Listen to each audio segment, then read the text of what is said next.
The Bhagavad Gita is a sacred Hindu scripture, considered among the most important texts in the history of literature and philosophy. It finds a place in the Bhishma Parva of the Mahabharata. It comprises of 18 chapters spread out in 700 verses. Its author is Vedavyasa, the compiler of the Mahabharata, who wrote this epic through the hands of the Lord of Wisdom, Sri Ganesha. The dictionary meaning of the word Gita is a song or poem containing an inspired doctrine, and the word Bhagavad means a blessed, or adorable or venerable, or divine one. Hence Srimad Bhagavad Gita is variously called as the Song of God.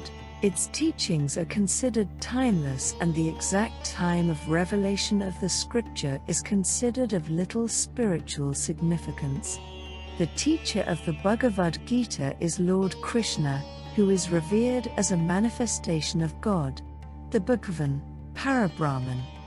The content of the Gita is the conversation between Lord Krishna and Arjuna taking place on the battlefield of Kurukshetra, before the start of the war between the two clans of brothers, the Kauravas and the Pandavas. Responding to Arjuna's confusion and moral dilemma about fighting his own cousins, Bhagavan Krishna explains to Arjuna his duties as a warrior and prince and elaborates on different Vedantic concepts.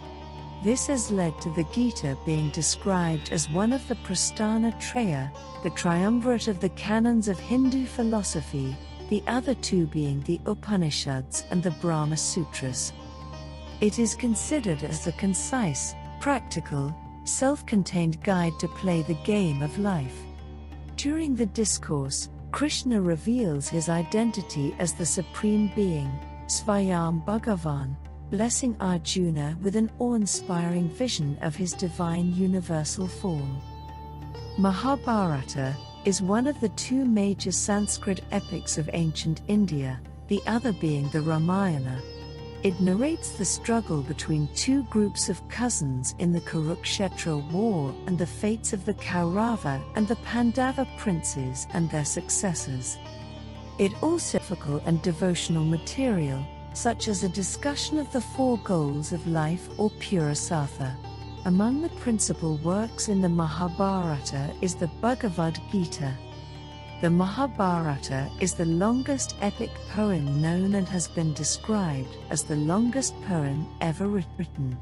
Its longest version consists of over 100,000 sloka, or over 200,000 individual verse lines. Each shloka is a couplet, and long prose passages. Here is a short introduction of Mahabharata. Story of the Mahabharata. In the north of India, there flourished a kingdom with its headquarters at Hastinapur. King Pandu was ruling the kingdom after his father's death, as his elder brother, Dhritarashtra, was born blind and therefore not qualified for the rulership according to the tenets of that age.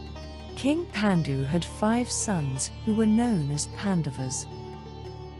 Dhritarashtra had 100 sons who were called as Kauravas, the eldest of whom was Duryodhana. Bhishma was the uncle of Pandu and Dhritarashtra.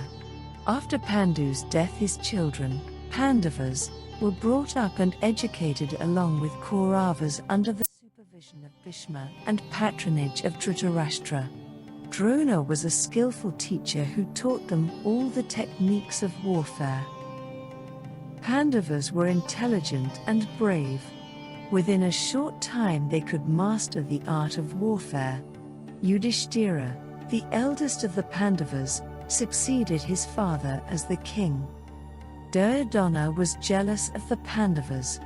When Yudhishthira was proclaimed a king, Duryodhana could not keep quiet and watch. He employed all foul means to destroy Pandavas, and every time he tried to kill them he met with failure. On Bhishma's advice, the kingdom was divided into 2 parts, The better one with Hastinapur as capital was taken by the Kauravas, while the Pandavas took the other half and built a new beautiful capital called Indraprastha for themselves. Dhritarashtra was equally affectionate towards his sons and Pandavas, but had the weakness to be sympathetic towards his eldest son's sorrows and disappointments. Once Duryodhana invited Yudhishthira for a game of dice wherein the former, with the help of his cunning and deceitful uncle, Sakuni, defeated Yudhishthira by using all fraudulent means. As a result, Yudhishthira lost not only all his kingdom and possessions but also Draupadi, the wife of all the Pandava brothers. Draupadi was humiliated by the Kaurava brothers to such an extent that an attempt was made to disrobe her in public. Her honor was saved by Bhagavan Sri Krishna, a great family friend of the Pandavas. Finally, it was settled that Pandavas should live in the forest for 12 years in exile and further 1 year incognito untraced by anyone.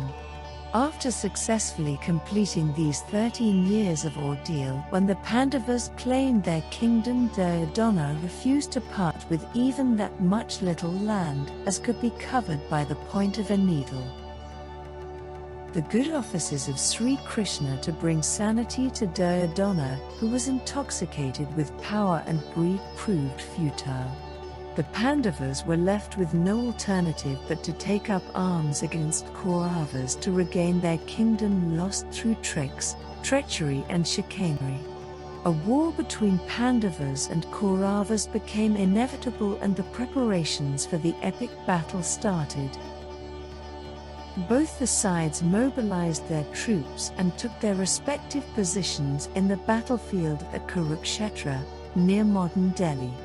Bhagavan Sri Krishna was the charioteer of Arjuna, the mightiest of the Pandava brothers.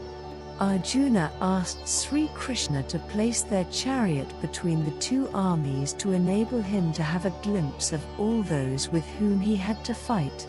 Although till that time he was in full fighting spirit, when he saw his teachers, elders, brothers, relatives and friends standing before him ready for the fight, his determination gave way to weakness of head and heart. He lost his enthusiasm to fight and told Sri Krishna that he did not want to wage the battle against his seniors, relations and friends for the sake of a paltry kingdom. When Arjuna refused to fight, Sri Krishna gave him a good piece of advice, enlightening him upon where his duty lay.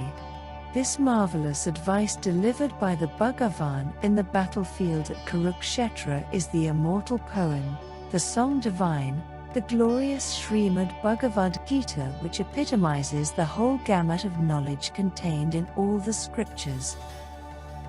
Sage Vyasa offered Dhritarashtra the power of sight which would enable him to see the events of war. Unwilling to see the inevitable massacre of his sons, the blind king desired to know the full details of the war. To fulfill Dhritarashtra's request, Vyasa bestowed Sanjaya, the trusted minister of Dhritarashtra, with the divine intuitive vision by which he could know not only the incidents of the battlefield but also the ideas in the minds of the warriors. After 10 days of war, Bhishma, the commander of the Kaurava army, was severely wounded and thrown off his chariot. When Sanjaya informed Dhritarashtra about this incident, the blind king became very sad and asked him to tell him all the details of the war. The reporting of Sanjaya about the events of war, including the dialogue between Sri Krishna and Arjuna at the battlefield, is contained in the Bhishma Parva of Mahabharata, wherein the Gita text finds place. The Gita opens with the question of the blind king to Sanjaya, asking him what happened on the battlefield when the two armies faced each other in the battle formation.